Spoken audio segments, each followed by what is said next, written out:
నాకు 10,000 కావాలి. 10,000? ఎందుకురా? లెక్కలు చెప్పాలా? అది కాదురా, నువ్వు రోజు రోజుకు మారిపోతున్నావు. అర్ధరాత్రి ఇంటికి వస్తున్నావు, వేళకి భోంచేయడం లేదు. ఇలా ఉంటే నీ ఆరోగ్యం ఏమవుతుంది? నువ్వు క్లాస్ పీకుతావంటే డబ్బులు అడిగితే? క్లాస్ తీసుకోవడం కాదురా, నువ్వు అడిగిన డబ్బులు నేను ఇస్తాను. ఎందుకని చెప్పు. కారణం చెప్తే కానీ బాబా. అది కాదు నాన్న, ఎప్పుడు డబ్బు అడిగను నువ్వు. ఒకేసారి 10,000 రూపాయలు అడిగావు కదా నాన్న, అందుకే అడిగాను. కొంచెం ఉండు.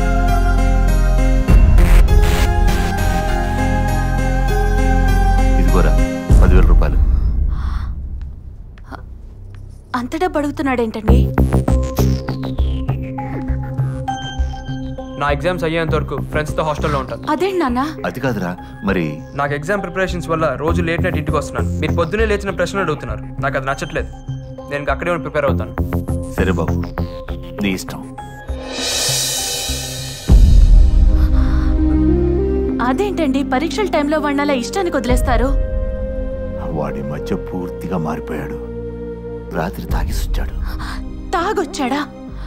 మరి మందులించి దారిలో పెట్టాలి గాని ఇలా గాలికి వదిలేస్తే పూర్తిగా చెడిపోతాడు కదండి. కారణం అడిగితేనే మండిపడుతున్నాడు.